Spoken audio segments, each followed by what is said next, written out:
আজ প্রথমেই আমার আন্তরিক ধন্যবাদ জানাই তোমাদের যারা আমার লেখা বই কিনছো, পড়ছো, ফিডব্যাক দিচ্ছ। ভীষণই ভালো লাগছে। আমি আন্তরিকভাবে কৃতজ্ঞ তোমাদের প্রতি। আজকে আমার দ্বিতীয় বই, বাংলা বই, ঋতু সিরিজের এবং দ্বিতীয় এবং শেষ ঋতু সিরিজের বই দেশে বিদেশে ঋতু নিয়ে কিছু কথা বলবো। যে কোনো ক্রাইম থ্রিলার তার দুটো পক্ষ আছে, গুড অ্যান্ড ইভিল। এই গুড অ্যান্ড ইভিলের সৃষ্টি হয়েছে কেন? দেখো, ইভিল যদি না থাকতো কোনো রহস্য উপন্যাস, কোনো ক্রাইম থ্রিলার কোনোদিন লেখা হতো না। সুতরাং এই বইগুলোর জন্য আমাদের একটা ইভিলকে দরকার। কিন্তু আসলে ইভিল আছে কেন? পৃথিবীটা তো পুরোপুরি গুড হতে পারত। অ্যাকচুয়ালি গুড অ্যান্ড ইভিল, সায়েন্টিস্টরা, ফিলোসফাররা বলছে এটা ঈশ্বরের বা ইউনিভার্সের ফ্রি উইলের লক্ষণ, যেখানে পুরোপুরি ফ্রি উইল দেয়া আছে যে এই সৃষ্টিতে যারা সৃষ্ট হয়েছে তারা দুটি পথই অবলম্বন করতে পারে, গুড অ্যান্ড ইভিল। অ্যাকচুয়ালি সত্যিকারের গুড অ্যান্ড ইভিল কিছু নেই। আমরা কন্ডিশনিংয়ের মাধ্যমে যেটা আমাদের পছন্দের জিনিস তাকে গুড বলবো, যেটা আমাদের ক্ষতি করছে মনে করছি তাকে ইভিল বলবো। সুতরাং গুড অ্যান্ড ইভিল ইউনিভার্সের এই দুটো এক্সপিরিয়েন্সেরই খুব দরকার। এই এক্সপিরিয়েন্সের মাধ্যমেই বিশ্ব ব্রহ্মাণ্ড ইউনিভার্স এগিয়ে চলে, এই অভিজ্ঞতা অর্জনের মাধ্যমে। এবং ইভিলকে অস্বীকার করার বা তাচ্ছিল্য করার কোনো কারণ নেই। ইভিল অনেক সময় গুডের থেকে অনেক বেশি শক্তিশালী হয়। আমরা বিভিন্ন অসুরদের কথা শুনেছি, আমরা রামায়ণে দেখেছি রাবণ যথেষ্ট গুণসম্পন্ন এক ব্যক্তি ছিলেন, সোনার লঙ্কা ছিল। মহাভারতেও কৌরবরা যথেষ্ট শক্তিশালী ছিল। এছাড়া ধরো শার্লক হোমসের মতো লোক, সেই শার্লক হোমসের মতো লোকও কিন্তু একজন ইভিলের কাছে, ক্রিমিনালের কাছে হেরে গিয়েছিল এবং মৃত্যুবরণ তাকে করতে হয়েছিল। তা সত্ত্বেও এত পাঠকরা সেই নিয়ে দুঃখ পেয়েছিল। আর্থার কোনান ডয়েলের নিজস্ব ইচ্ছা না থাকা সত্ত্বেও শার্লক হোমসকে আবার ফিরিয়ে আনতে হয়েছিল।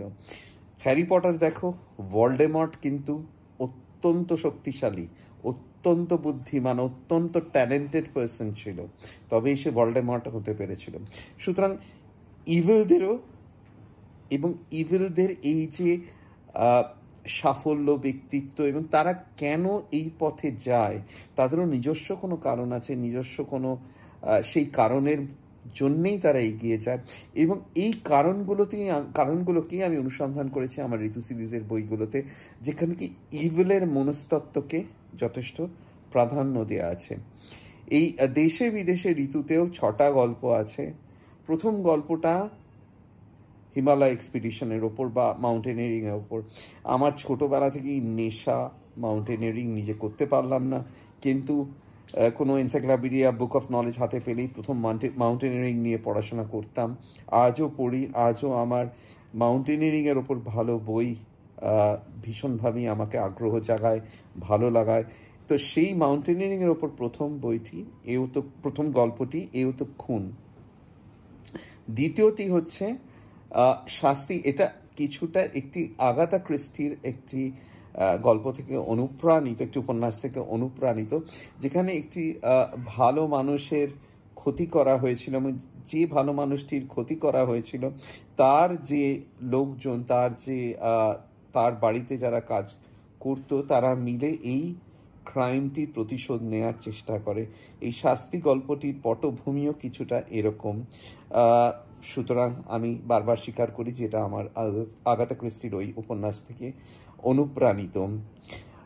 আরও যেমন গল্প আছে যেটা হচ্ছে পুত্র ঋণ। এটাও একটি সত্য ঘটনার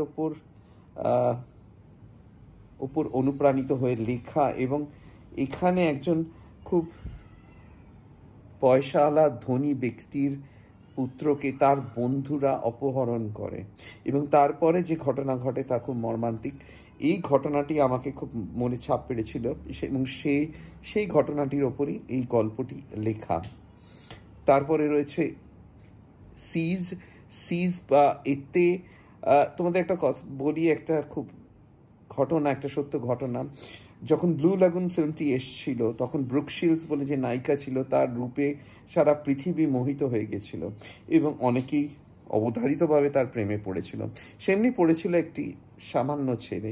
সে জানতো যে ব্রুক শিলসের নজরে আসার মতো তার কোনো ক্ষমতাই বা কোনো ট্যালেন্টই নেই।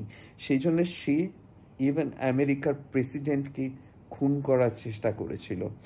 জানতো যে অ্যাটলিস্ট এরকম একটা বিরাট ঘটনার মাধ্যমে ব্রুক শিলস হয়তো তার দিকে তাকাবে। তো যখন আমরা কারো প্রেমে পড়ি, আমরা অনেক কিছু যদি খুব দেখি যে সেই প্রেম আমার সাফল্য পাওয়ার কোনো চান্স নেই, তখন কিছু মর্মান্তিক ঘটনা আমরা ঘটিয়ে ফেলতে পারি। শেষ বইটিও তার ওপর। শেষ গল্পটি তো ঋতু রানী, ওটা আমার শেষ ঋতু সিরিজের গল্প, এবং এই গল্পটি পরে আমি আর ঋতু লিখতে রাজি হইনি, কারণ আমি মনে করতাম যে একটা ভালো জিনিসের শেষ থাকা উচিত, যাতে মানুষ সেটাকে মনে রাখে। এইবার তোমাদের আমি দেশে বিদেশে ঋতু বইটি দেখাচ্ছি, তোমরা দেখো। এটি আমার ঋতু শেষ বই, দেশে বিদেশে ঋতুর প্রচ্ছদ। পাওয়া যাচ্ছে অ্যামাজন এবং ফ্লিপকার্টে। তোমরা সেখান থেকে অর্ডার করতে পারো যদি ইচ্ছে করে এই বইটি পড়ার, অথবা ডিরেক্টলি আমাকে জানাতে পারো। আমিও বিভিন্ন জায়গায় পাঠাচ্ছি বইগুলো, যেরমভাবে অর্ডার আসছে সেরম হলে আমাকে জানাবে। হ্যাঁ, ঋতুরাজ বইটি আমার যথেষ্ট সাফল্য পেয়েছে, তাই ঋতুরাজ বইটির আশাতীত সাফল্যের পর লালবাজারের ক্রিমিনাল সাইকোলজিস্ট ঋতু কুলকার্নির দুনিয়াব্যাপী অ্যাডভেঞ্চারের 6টি কাহিনী সমন্বিত দ্বিতীয় বই এটি। এটিতে রয়েছে দেশ বিদেশব্যাপী 6টি রুদ্ধশ্বাস বড় গল্প। প্রতিটি কাহিনী নতুনত্বের ভরা, অপরাধের পটভূমি মোডাস অপারেন্ডি অনন্য। এইসব অনন্য, সম্পূর্ণ অন্য ধরনের অপরাধের কিনারা করতে ঋতুকে ছুটে বেড়াতে হয়েছে নেপাল, নেদারল্যান্ডস, ইন্দোনেশিয়া, অরুণাচল প্রদেশ, আসাম এবং ভুটানে। যারা ঋতুরাজ বইটির মাধ্যমে বুদ্ধিদীপ্ত সাহসী তরুণী ঋতুর সঙ্গে পরিচিত হয়েছেন, তাকে ভালোবেসে ফেলেছেন, তাদের অবশ্য পাঠ্য এই বইটি। কারণ দেশে বিদেশে ঋতু বইটির শেষ গল্পটির উপসংহারে রয়েছে এমনই একটি ঘটনা যা নাড়িয়ে দিয়ে যাবে ঋতুকে, চিরকালের মতো বদলে যাবে তার জীবন। আর ওই উপসংহারেই ইতি টানা হবে ঋতু কাহিনীর। ঋতু কুলকার্নিকে নিয়ে আর কোনো কাহিনী ভবিষ্যতে প্রকাশিত হবে না। আজও আমার কাছে অনুরোধ আসে ঋতু নিয়ে আরও লিখতে, কিন্তু না, ঋতু নিয়ে আমি আরও লিখব না।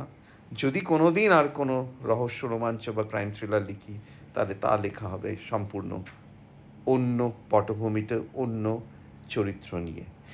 তোমাদের যদি বইটি পছন্দ হয়, বইটি পড়তে ইচ্ছা করে, আমাকে জানিও, অথবা ফ্লিপকার্ট, অ্যামাজনে অর্ডার দিতে পারো।